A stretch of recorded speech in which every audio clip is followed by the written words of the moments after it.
For a long time, a lot of people I knew, the only thing they had, and this is true of me too, the only thing they had in their homes that could play physical media was either a PlayStation or an Xbox. That was it. There was no dedicated Blu-ray players, no dedicated DVD players. A lot of people I knew, they had their PlayStation, they had their Xbox. Xbox, for a long time, decades, has been the mainstay of an entertainment hub in people's homes, right? For playing games, but also for watching Netflix, for playing their physical media, all that kind of stuff. And it used to be, remember that South Park thing where it was the big Xbox versus PlayStation? Yep. And they had the bundle. Yep. And they had the whole argument about it. Well, today, it kind of seems like that battle's over. PlayStation is clearly the one that's out ahead and all that kind of stuff. But things get really dramatic for Xbox. Now, this, I have to admit, this story falls outside of what we normally talk about. But I just found it so interesting and so many parallels to what's going on in the world of entertainment. And it is an entertainment hub, the Xbox, but still, I thought I would bend my own rule and talk about it here for a second. But like, as IGN is running on their headline here, cancellations, anger, frantic subscription stacking, the internet reacts to Microsoft's Xbox Game Pass price hike. For those of you who missed this, this is kind of crazy.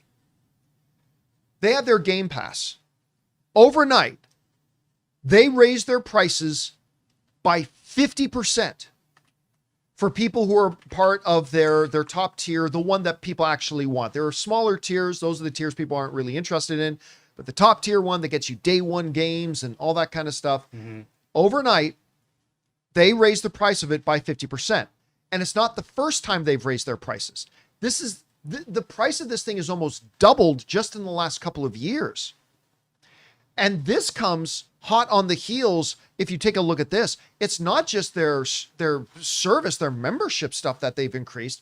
If you look at this chart, like, this is the price tag of an Xbox Series X and an Xbox Series S just since April of 2025. In April of 2025, you could have ran down to Best Buy or whatever and bought yourself an Xbox Series X for $499. Which makes no sense because it's now an older technology. Yeah.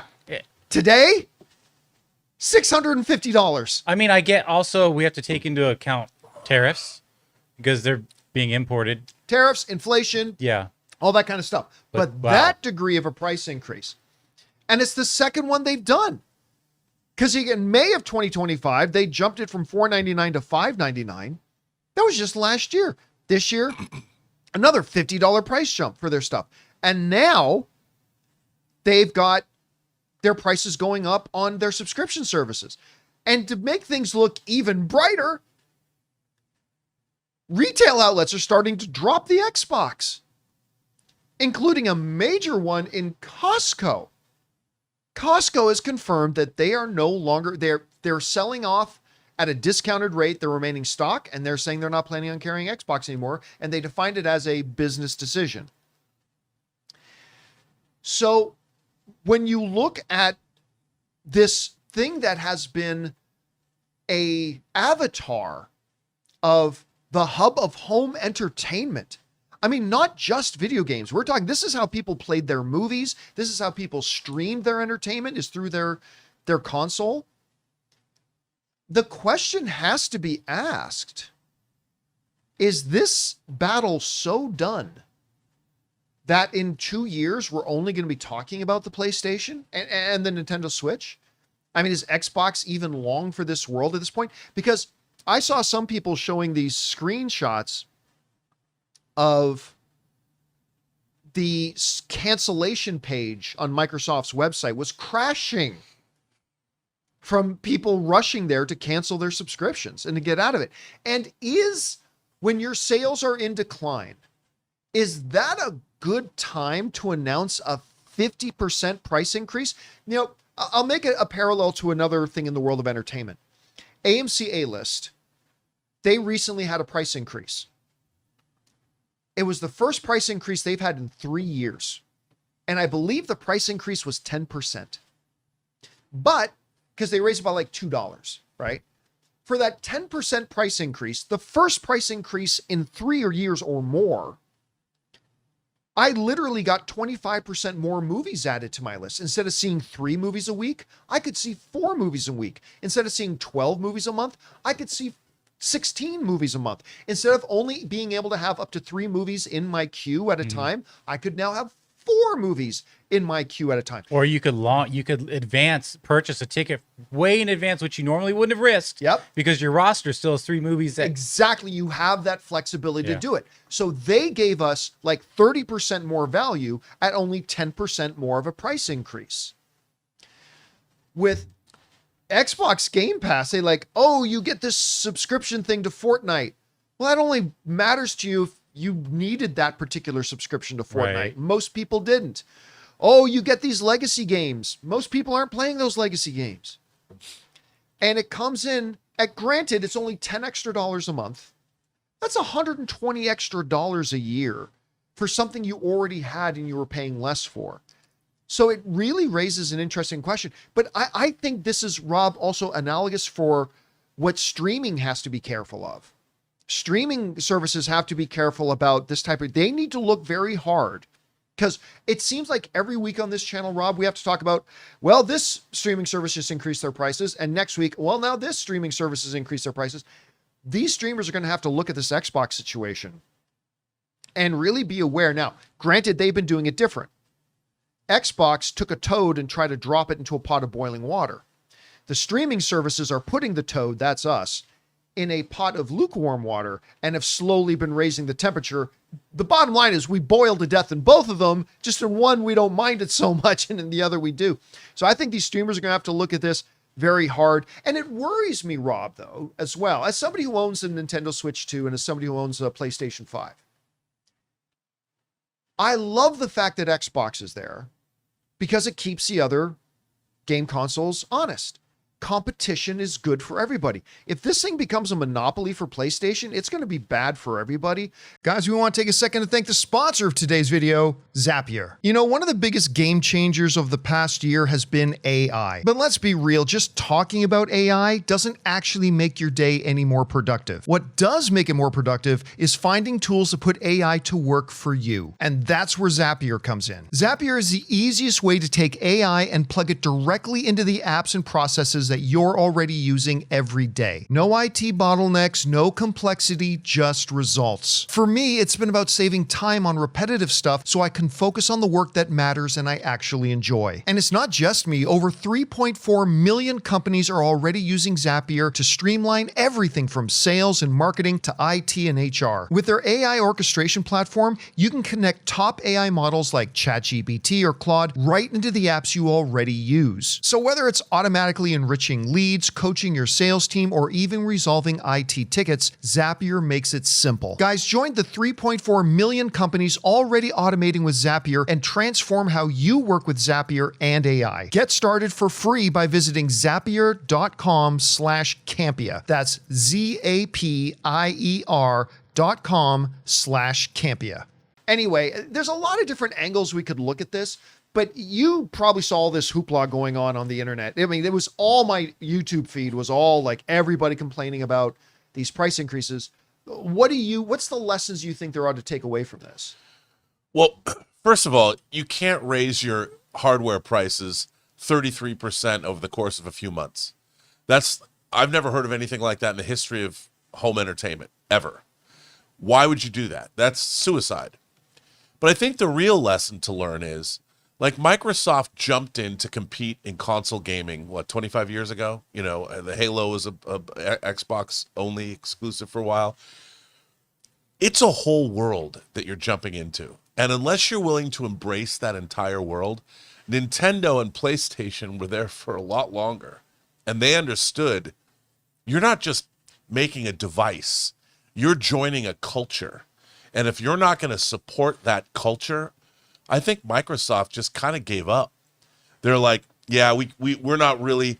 I have an Xbox X and I have a PlayStation 5, and I have to say I don't really touch my Xbox X very much. I only want it for Starfield, which I haven't gotten yet. There you go. I mean, and that's the problem. I think that There's a culture of gaming around the PlayStation and around Nintendo that goes back, well, decades, really. I mean, especially with Nintendo, that you just, and which one looks sexier? Come on a console, on a thing. My PlayStation looks great beside my TV. Yeah, I mean, really good. but I think that's the real issue, is that you're not just going to create, unless you're going to have games that are competitive. But it's not just games. I mean, look at what PlayStation did. They started their own, at Sony, their own movie division. There's an Uncharted movie. I mean, look, it's funny. We're talking about a Halo TV show getting hit, becoming a hit on Netflix. Well, and how excited is everybody for Gods of War? Well, Gods of War is PlayStation, though. Yep. But here you've got this hit on Netflix while the game system it's derived from is dying. This is the problem. I mean, we should have Microsoft never created a culture, a wider culture around itself, because it was never really committed to it. It wanted to compete from a business standpoint, but it's not just business. It's culture too. Gaming culture is as important. I mean, if you don't have good games, they have a culture. Like each game, what's the new Ghost of Tsushima? Ghost of Tsushima, but it's Ghost of Yotai. Yotai?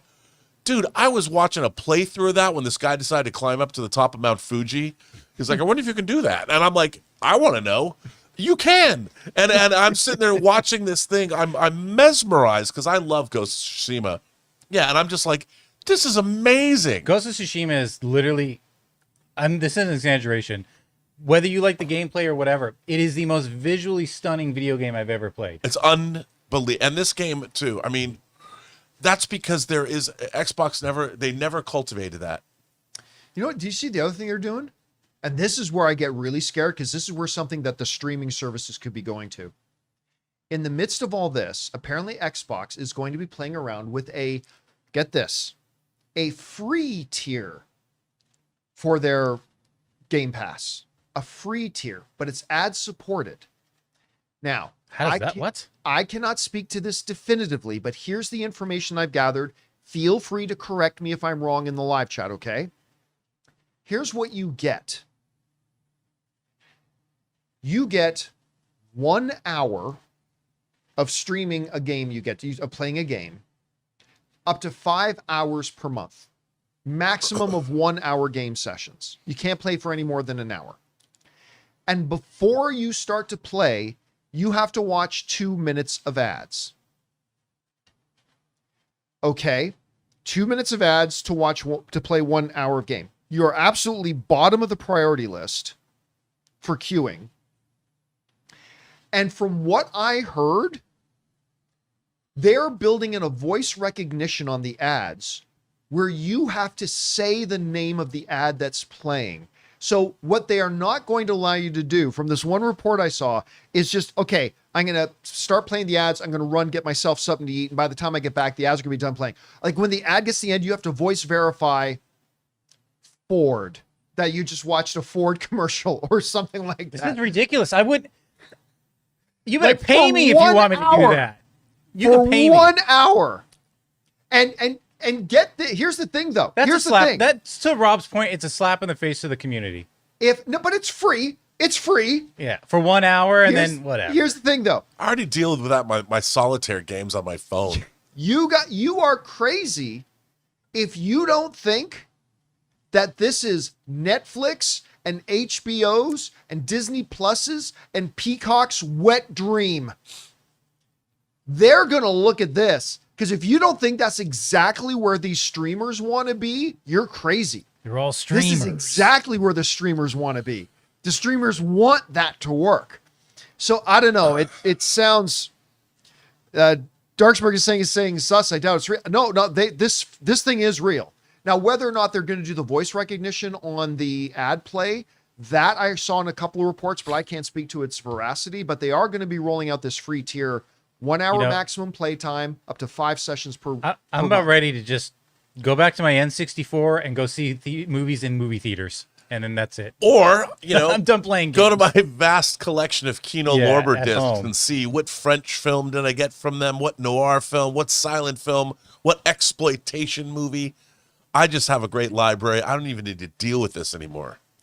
True. A great library of films you barely ever touch, and it's taking up a lot of I'm space. touching them more and more. Now, let me tell you, I touch them every day. That's what she said. So anyway, it's hard for me to imagine that sooner rather than later, we could be living in a world without Xbox. Now, that might be premature to say. Might be. That might not happen. It might be a long ways off. It might happen in 3 months. I don't know. But for the first time ever, here's how bad it got, Rob. Here's how bad it got.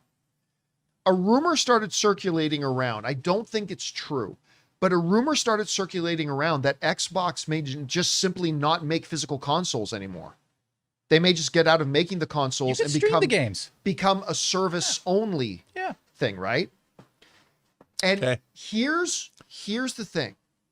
That is probably not true. Those rumors are probably not true. But this is the thing that is very telling. When everybody online heard the rumors that Xbox may just stop making a physical console, everybody went, that could be real.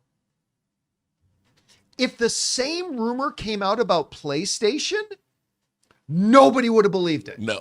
If the rumor came out that, oh man, PlayStation might stop making Sony might stop making PlayStations, nobody in the world would have believed it. Everybody would say, get the F out of here. That's not true.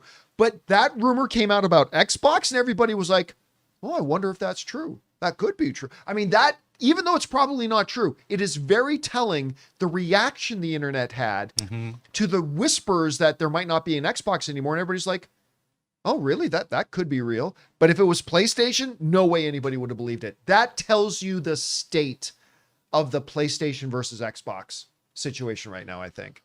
Anyway. All right, guys. Question is for you. What do you think about this? I mean, have you been a subscriber? I mean, it's too bad Ray's not in the room. He's the last guy I know who really holds on to his Xbox love. But I mean, do you think we might be in a world here pretty soon without an Xbox? Are you, and have you been a subscriber to Game Pass Ultimate? If so, are you keeping your subscription? Have you canceled it? Whatever you guys think about all of this, jump down to the comment section below and let us know your thoughts. Hey guys, thanks so much for watching this video. Make sure you like the video, leave a comment, and subscribe to our channel. And don't forget, we have a daily podcast called the John Campea Show podcast, available on Apple Podcasts, Spotify, or your favorite podcasting app of choice. Go and subscribe to it today so it'll be there when you need it.